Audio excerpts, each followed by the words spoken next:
Hi, today I have another interesting story for you. Our story name is The Boy Who Cried Wolf.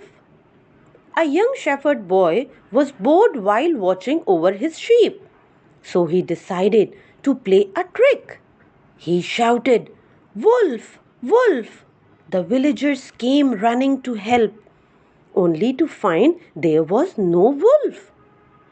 The boy laughed at them. He repeated the prank several times. One day, a real wolf appeared.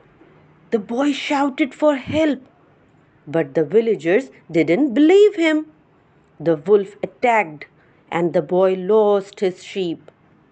He realized too late that his lies had cost him dearly. And the moral of the story is, always tell the truth, or no one will believe you when it matters. Thank you.